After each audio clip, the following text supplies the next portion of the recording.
Well, good afternoon, everyone. Thanks for being here. Hope everyone had an enjoyable and safe Thanksgiving, even if it was far from the traditional large gathering of family and friends, apart from many that we loved. But I hope you had a good Thanksgiving. And I know times are tough, but I want you to know that help is on the way.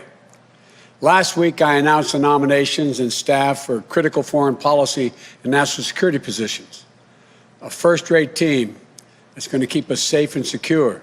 And today, I have the pleasure of announcing key nominations and appointments for the critical economic positions in the administration. A first-rate team that's going to get us through this ongoing economic crisis and help us build the economy back, not just build it back, but build it back better than it was before. A team that's tested and experienced. It includes groundbreaking Americans who come from different backgrounds, but who share my core vision for economic relief here in the United States of America. And given a fair shot and an equal chance, there's nothing, we all believe there's nothing beyond the capacity of the American people. Let's not forget who built this country. Working class and middle class people built this country, and unions built the middle class. And from the most unequal economic and job crisis in modern history, we can build a new American economy that works for all Americans, not just some, all. We need to act now, though, and we need to work together. You know, in the weeks since winning the election, Vice President Harris and I have covered meetings with a number of people. We convened meetings with labor leaders and CEOs at the same time, mayors and governors of both political parties. There's a consensus out there that as we battle the COVID-19 disease, we have to make sure that business and workers have the tools, resources, and guidance, and the health and safety standards to be able to operate safely. The goal is simple: to keep businesses and schools open safely. And for millions of Americans who have lost their jobs or hours and have had to claim unemployment, we have to deliver them immediate relief. That includes affordable health care for millions of people who have lost it and are in danger of losing it, child care, sick leave, family leave, so workers don't have to choose between work and family, relief from rent and student loans. We need to support small businesses and entrepreneurs who form the backbone of the communities that we live in, that are teetering on the edge. You know, there's an urgent need to fund state and cities so the frontline workers on those jobs can stay in the jobs. You know, the founders are pretty smart. I could have gotten this lesson from the future Secretary of the Treasury. You know, there's a reason why all the states and localities have to have a balanced budget, but we're allowed federally to run a deficit in order to deal with crises and emergencies that we have in the past. And we have to keep vital public services running. We have to give aid to local and state governments to make sure they can have law enforcement officers, firefighters, educators, as we did in the Recovery Act of 2009. And right now, the full Congress should come together and pass a robust package for relief to address these urgent needs. But any package passed in a lame duck session is likely to be, at best, just a start. My transition team is already working on what I'll put forward in the next Congress to address the multiple crises we're facing, especially our economic and COVID crises. And the team I'm announcing today will play a critical role in shaping our plan for action starting on day one and move fast to revive this economy. They're going to help me help the country lay out my Build Back Better plan, a plan that an independent analysis from Moody's, a well-respected Wall Street firm, projected would create 18.6 million jobs. It's based on a simple proposition: reward hard work in America, not wealth. It's time to invest in infrastructure, clean energy, climate change, manufacturing, and so much more that will create millions of good-paying jobs. And it's time we address the structural inequities in our economy that this pandemic has laid bare. Economists call this current economy in recovery K-shaped. Well, like the two lines coming off of a K, Some people are seeing their prospects soar upward, while others are watching their economic prospects drop sharply. For those at the top, jobs have come back and their wealth is rising.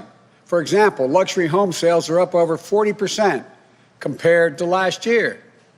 But for those in the middle and the bottom, it's a downward slide. They're left figuring out how to pay the bills and put food on the table. Almost 1 in every 6 renters was behind in rent payments as of October. Let me be clear. With this team and others, we'll add in the weeks ahead that we're going to create a recovery for everybody, for all. We're going to get this economy moving again. We're going to create jobs, raise incomes, reduce drug prices, advance racial equity across the economy, and restore the backbone of this country, the middle class. Our message to everybody struggling right now is this: help is on the way. My dad, you've heard me say this before, when he lost his job in Scranton when I was a kid, and we eventually moved the family not far from here, Claymont, Delaware, just in the outskirts of Wilmington, he used to say, Joey, a job is about a lot more than a paycheck. It's about your dignity. It's about respect, your place in the community. It's about being able to look your kid in the eye and say, honey, it's going to be okay, and mean it. He also used to say, Joey, I don't expect the government to solve my problems, but I do expect them to understand my problems. This team understands. For Secretary of Treasury, I am really pleased to be able to nominate Janet Yellen. No one is better prepared to deal with these crises. I wish it weren't as much of a crisis, future Secretary. But she'll be the first Treasury Secretary who is also Chair of the Federal Reserve, Vice Chair of the Federal Reserve, and Chair of the President's Council of Economic Advisors. Janet is one of the most important economic thinkers of our time.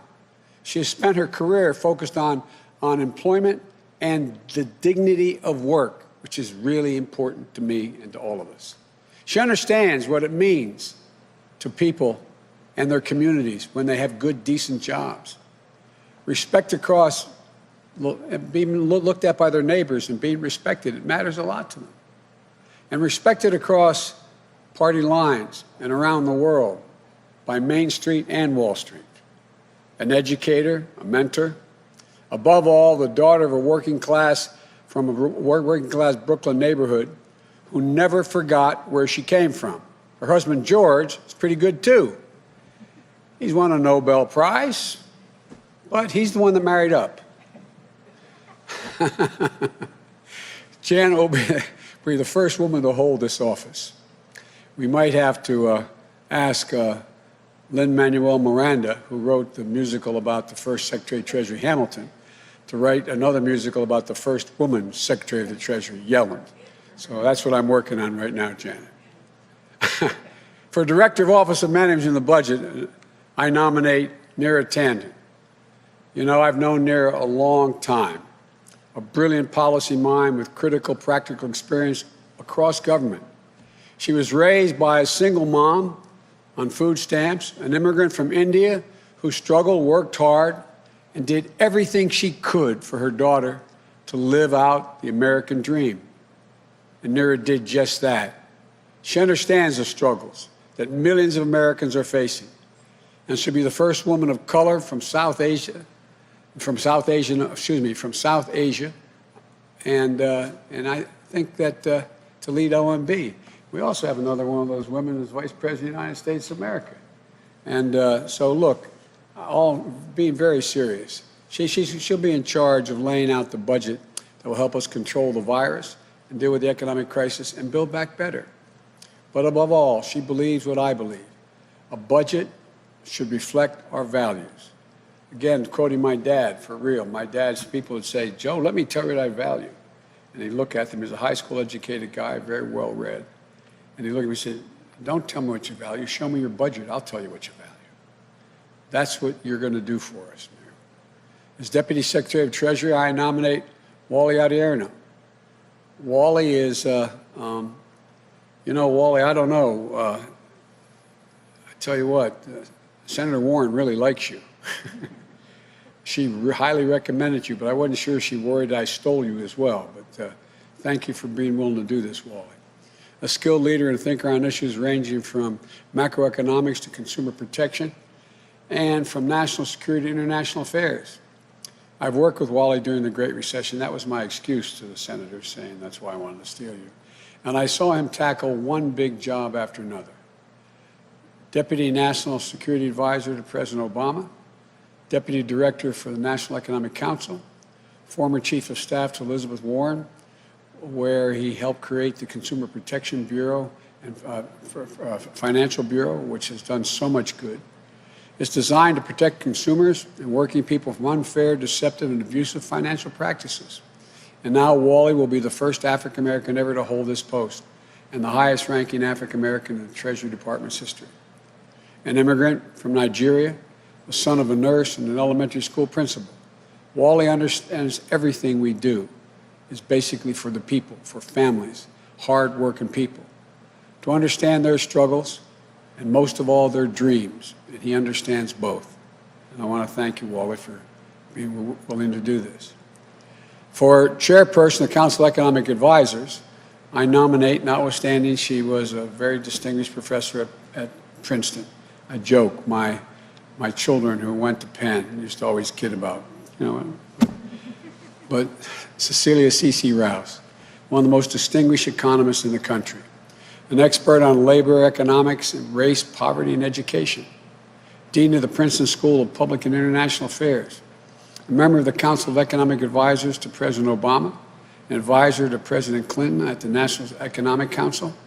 More than that, she's a proud daughter whose mom, a school psychologist, encouraged her to pursue economics. And her dad, one of the country's first African-American astrophysicists who dared her to dream. She's done both.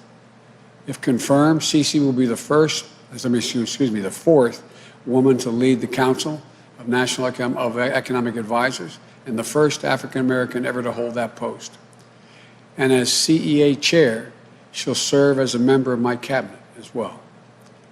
As a member of the Council of Economic Advisors, we also appoint Jared Bernstein, an old friend who's been with me a long time, a brilliant thinker, a quick wit, with a heart as big as his head, and a heart he got from his mom, an educator who raised him correctly. A social worker turned economist, Jared is one of my closest economic advisors and friend. He served as my chief economist during the vice presidency. He was there in that foxhole during the Great Recession, with the economy on the brink and our country on our back. I couldn't think of anyone else who I'd want to be at my side to face the challenges ahead. Jared will be one of the leading voices of my administration on economic policy. I can always count on him to deliver straight from the shoulder, as his hero FDR used to say, straight from the shoulder. The one thing I can assure you is working people will always have a voice with Jared in this council. As a member of the Council of Economic Advisors, I appoint Heather Bousset. Heather, thank you for all the help you had in the transition team and getting me here. She's one of the foremost economists working to make sure we build an economy that works for all Americans. The daughter of a union family, it's no wonder she believes so deeply in the idea that leave no one out, leave no one behind in this economy. During the campaign, I relied on our council on addressing structural inequities within the economy. And I'll do so again as president because that's one of the central issues of our time. To this team, thank you for accepting the call to serve again. To your families and thank them for their sacrifices because it's real sacrifice. We could not do this without you. And to the American people, this team will always be there for you and your families. This is family-oriented team. We got to make sure ordinary people get a chance to do well because when given a chance, they've never, ever, ever, ever let the country down. 11 years ago, President Obama and I entered office during the Great Recession and implemented the Recovery Act that saved us from a Great Depression. I didn't see the map of America at the time, nor did he, in terms of blue states and red states. We only saw the United States of America. We worked with everyone, for everyone, and we recovered and rebuilt together as one nation. Vice President Harris and I will do that all over again with an outstanding team. They're ready on day one. And to the United States Senate, I hope these outstanding nominees will receive a prompt hearing and that we will be able to work across the aisle in good faith and move forward as one country. So let's begin the work to heal, to unite, to rebuild an economy for all Americans. They deserve and expect nothing less. Thank you. May God bless you, and may God protect our troops. I now turn this over to the new team, starting with our next Secretary of Treasury, Janet Yellen. Again, Janet, thanks for accepting. Appreciate it. I think they're going to clean this off for us here.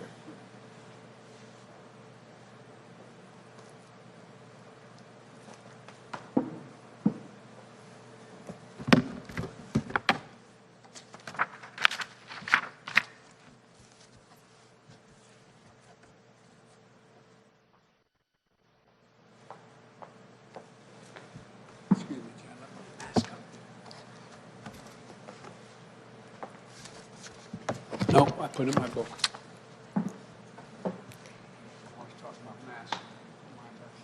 Thank you, Mr. President-elect and Madam Vice President-elect. It's my great honor to have this opportunity to serve you and the American people, and to join this incredible economic team at this moment of great challenge for our country.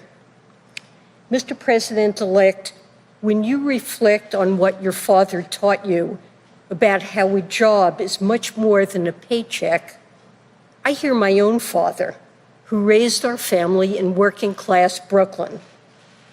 When he graduated from medical school during the Great Depression, he looked for a home and a place to hang his shingle near the Brooklyn docks. Back then, Bush Terminal on the upper New York Bay was a thriving hub for manufacturing and transportation, and for the union workers whose livelihoods depended on them. Knowing they didn't have cars, my father found a home near a bus line. He started his family practice in the basement while we lived on the floors above. At the end of the day, he would talk to me, my brother, and my mom about what work meant to his patients, our friends and neighbors, especially if they lost a job, the financial problems, the family problems, the health problems, the loss of dignity and self-worth. The value of work always stuck with me, so much so that I became an economist because I was concerned about the toll of unemployment on people, families, and communities. And I've spent my career trying to make sure people can work and achieve the dignity and self-worth that comes with it. Mr. President-elect, I know you've done the same. I saw that understanding during the last Great Recession and the Recovery Act that followed. And now we're facing historic crises again. The pandemic and economic fallout that together have caused so much damage for so many and have had a disproportionate impact on the most vulnerable among us. Lost lives, lost jobs, small businesses struggling to stay alive or closed for good. So many people struggling to put food on the table and pay bills and rent. It's an American tragedy, and it's essential that we move with urgency. Inaction will produce a self-reinforcing downturn, causing yet more devastation. And we risk missing the obligation to address deeper structural problems, inequality, stagnant wages, especially for workers who lack a college education, communities that have seen industry disappear with no good jobs replacing lost ones, racial disparities in pay, job opportunities, housing, food security, and small business lending that deny wealth building to communities of color. gender disparities that keep women out of the workforce and keep our economy from running at full force. It's a convergence of tragedies that is not only economically unsustainable, but one that betrays our commitment to giving every American an equal chance to get ahead. But I know this team will never give up that commitment. As you've said before, Mr. President-elect, out of our collective pain as a nation, we will find collective purpose to control the pandemic and build our economy back better than before, to rebuild our infrastructure and create better jobs, to invest in our workforce, to advance racial equity and make sure the economic recovery includes everyone, to address the climate crisis with American ingenuity and American jobs, working together with the outstanding national security and foreign policy team you announced last week to help restore America's global leadership. And above all, we share your belief in the American dream of a society where each person with effort can rise to their potential and dream even bigger for their children. I pledge, as Treasury Secretary, to work every day towards rebuilding that dream for all Americans. And to the great public servants of the Treasury Department, I look forward to working with you and Wally to rebuild the public trust. To the American people, we will be an institution that wakes up every morning thinking about you, your jobs, your paychecks, your struggles, your hopes, your dignity, and your limitless potential. Thank you.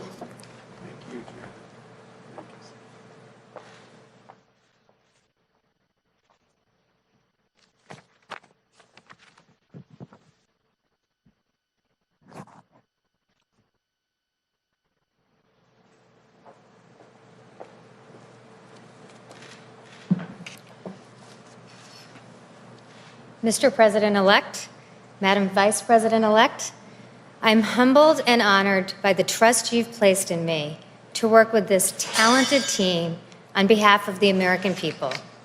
I'm especially proud to work alongside leaders who understand that budgets are not abstractions.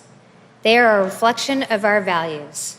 They touch our lives in profound ways, and sometimes they make all the difference. Like the Vice President-elect's mother, Shamala, my mother, Maya, was born in India. Like so many millions across every generation, she came to America to pursue a better life. I was raised in a suburb of Boston, a middle-class kid. But when I was 5, my parents got divorced, and my mom was left on her own with 2 young children and without a job. She faced a choice: return to India, where at a time divorce was stigmatized and the opportunities for her and her children would be limited, or keep fighting for her American dream. She stayed, and America came through for her when times were tough. We relied on food stamps to eat. We relied on Section 8 housing vouchers to pay the rent. We relied on the social safety net to get back on our feet. This country gave her a fair shot to reach the middle class, and she made it work. She got a job as a travel agent, and before long, she was able to buy us our own home in Bedford, Massachusetts, and eventually see her children off to college and beyond. I'm here today thanks to my mother's grit, but also thanks to a country that had faith in us, that invested in her humanity and in our dreams. I'm here today because of social programs, because of budgetary choices, because of a government that saw my mother's dignity and gave her a chance. Now it is my profound honor to help shape those budgets and programs to keep lifting Americans up, to pull families back from the brink, to give everybody the fair chance my mom got, and that every single person deserves. That's the America Maya and Shyamalan were drawn to, the America the President-elect and Vice President-elect are ready to grow. I believe so strongly that our government is meant to serve all the American people, Republicans, Democrats, and independents alike, all of whom deserve to know their government has their back. I look forward to working together alongside the dedicated career professionals of the OMB to expand possibilities for every American family. And I want to thank my own wonderful family, my husband, Ben, without whose love and support I would simply not be here, and our children, Alina and Jaden. Thank you all for this profound opportunity to serve.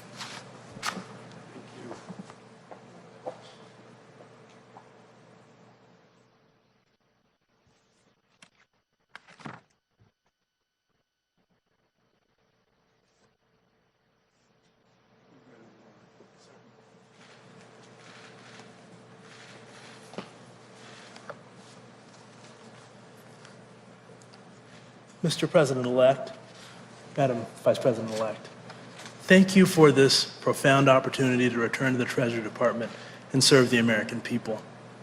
I know firsthand the President-elect's capacity to lift our country out of hard times because I had the privilege of working with him to help Americans recover from the Great Recession. In California's Inland Empire, where I'd grown up in a working-class neighborhood, the Great Recession hit us hard. We were one of the foreclosure capitals in the United States. The pain of this was real for me. It wasn't just numbers in a report or stories on the nightly news, but neighbors and friends who lost everything. I was proud of the work I got to do with the Consumer Financial Protection Bureau, protecting American consumers, and at the Treasury Department, helping to grow the U.S. economy. I was proud also of getting a chance to serve with leaders like the President-elect, who oversaw the Recovery Act's implementation, investing in American workers, betting on their resilience and drive, and giving families a chance to get up off the mat.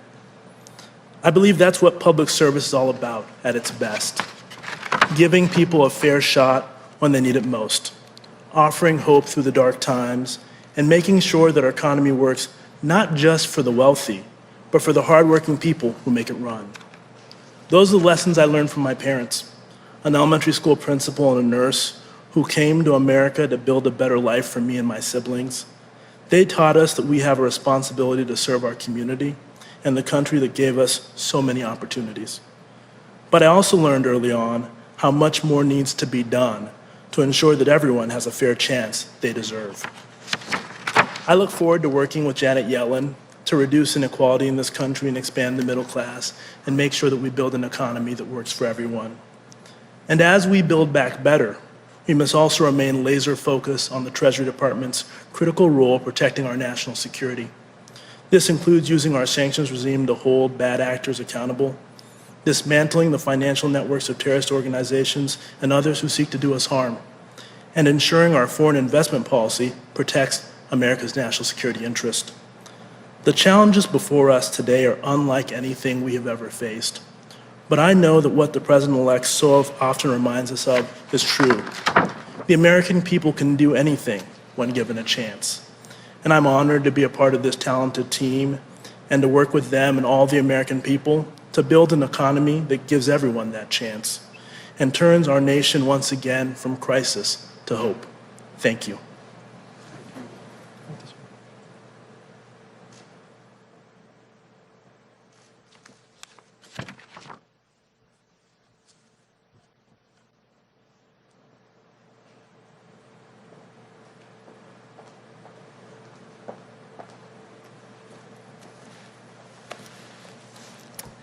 Good afternoon, Mr. President-elect, Madam Vice President-elect. Thank you for this extraordinary opportunity to join this team. I'm humbled and honored and ready to get to work for the American people. To be perfectly honest, Until recently, I did not anticipate I would return to public service. As every academic knows, when you've laid down roots at a school you love, with incredible students and colleagues you've grown with, it isn't easy to take a leave. It requires a rare combination of urgency and opportunity to pull you away. But that rare combination is precisely what our nation is facing right now. My path as an economist began in my first year of college. My mother, the school psychologist, encouraged me to take a course in economics. And it happened to coincide with what at the time was one of the worst spikes in unemployment since the Great Depression. It was impossible for me to separate what we were learning in the classroom from what I know was going on in towns across the country. And so I found myself drawn to the study of the labor market in all of its dimensions. The reasons that jobs disappear, the impact of education on people's job prospects, and the ways we can tear down barriers to job growth and make it easier for people to find long-lasting economic security. Today, nearly 40 years later, we are once again living through one of the worst job crises since the Great Depression. Millions of families have had their lives turned upside down. The safety net has frayed, leaving vulnerable Americans to slip through into hardship and hopelessness. And importantly, structural inequities that have always existed in our economy are being exacerbated like never before. This is a moment of urgency and opportunity, unlike any we've faced in modern times. The urgency of ending a devastating crisis and the opportunity to build a better economy in its wake. An economy that works for everyone, brings fulfilling job opportunities, and leaves no one to fall through the cracks. I look forward to working with the President-elect and Vice President-elect and this amazing entire economic team to address that urgency and seize that opportunity and make our economic system work better for every American. Thank you.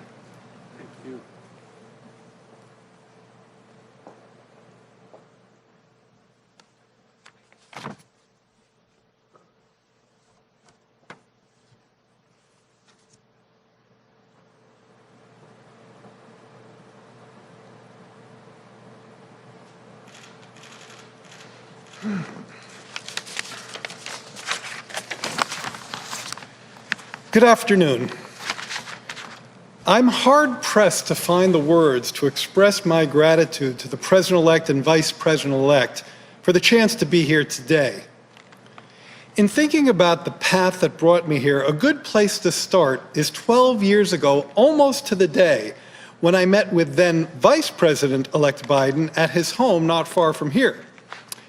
It was supposed to be a job interview to be his chief economist, but it quickly turned into a conversation about economic justice and fairness, which, as many here know, is a common destination in conversations with the President-elect. Over the years, we've continued that discussion. Often it takes the form of some policy minutiae. Sometimes it's me hitting him with far more graphics than are necessary, or him telling me to stop speaking economies and start speaking English.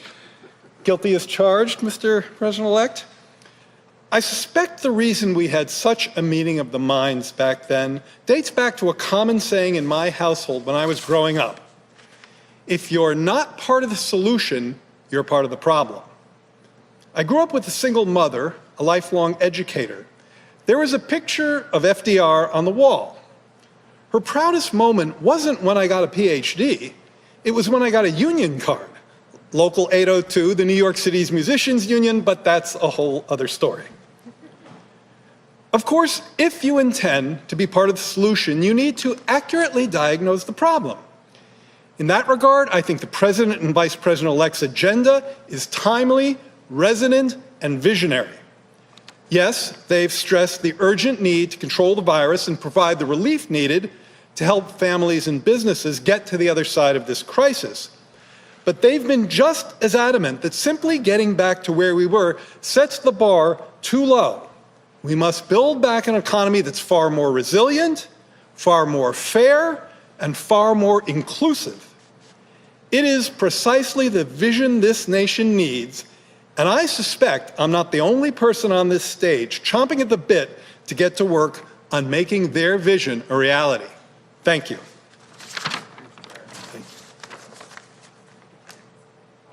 Oh, yeah.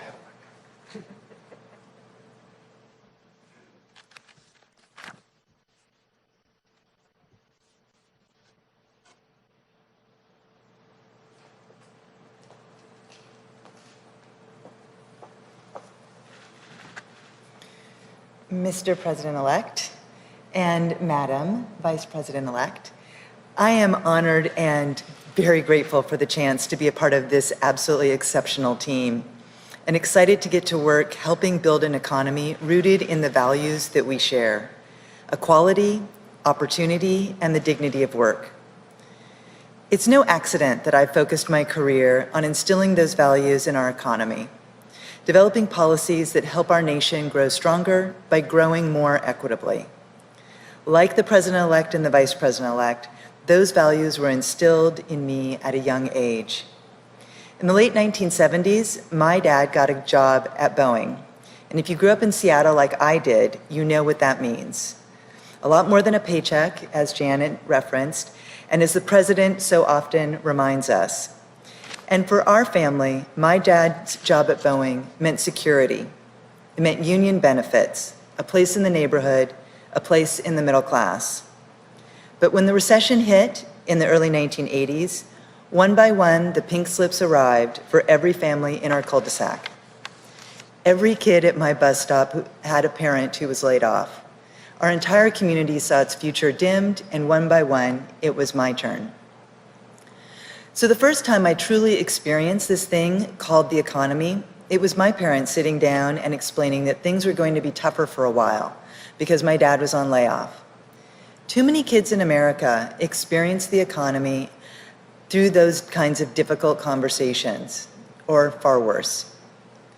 I was struck by the profound power this mysterious force held over my life, my friends, and my community. And I wondered if that power couldn't also be wielded to create happier conversations and fuller lives. I've dedicated my career to figuring out how we can grow and sustain the middle class and uproot the gender barriers and racial barriers that leave too many Americans outside the dream looking in. Through the organization I co-founded, I've pursued solutions to reverse the dangerous march of inequality and bring us back to the core value of broadly shared success. That's the same value I see at the heart of the Build Back Better plan, and why I'm so excited and honored to help this team bring not just good jobs, but the good lives and peace of mind that comes with them to every American community. Thank you.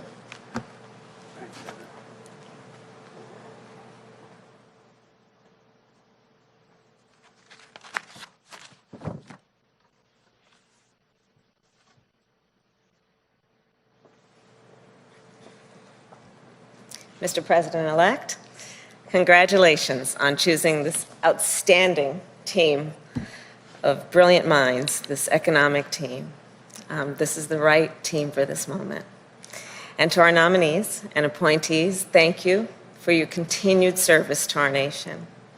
This is the team we need to deliver immediate economic relief to the American people, to get our economy back on track, and to make sure it works for working people.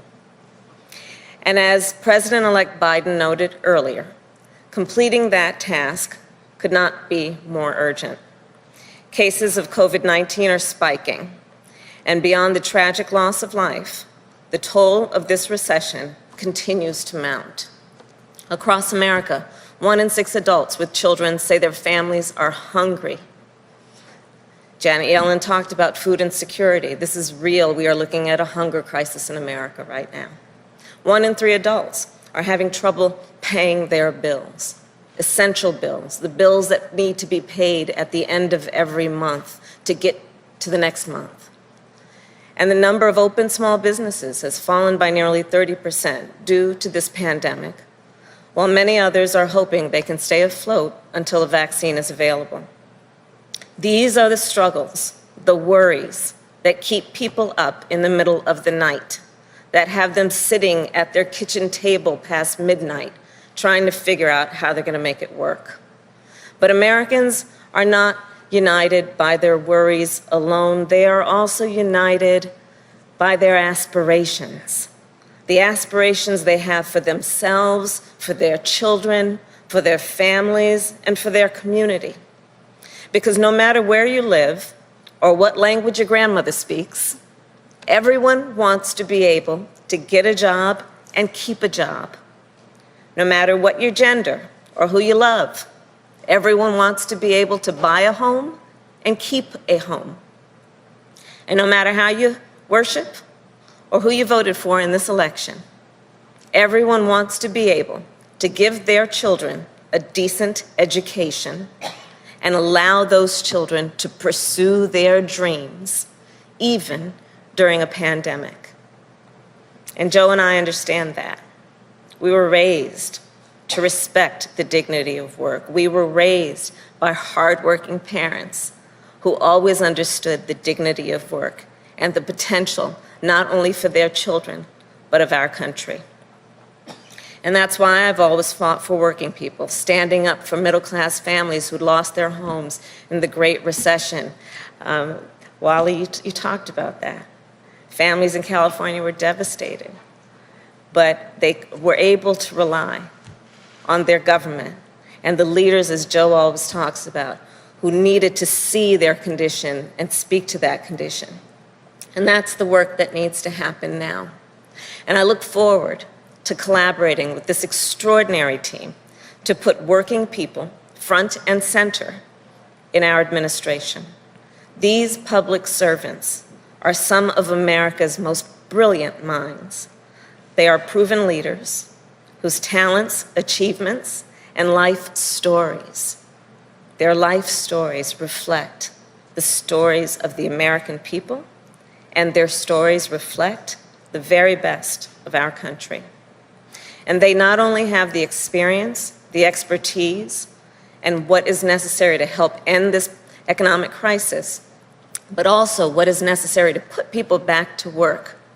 And they also share in our commitment to building an economy, an America, where everyone has access to a higher minimum wage and affordable health care, paid family leave and paid sick leave, home ownership, and capital to start a small business. An America where opportunity is within reach for everyone, for all the people. So we've got a lot of work to do to build that America, and as Joe always says, to build back better. And President-elect Biden and I, together with this economic team, will be ready to hit the ground running on day one, because that is what this crisis demands, and that is what the American people deserve. Thank you.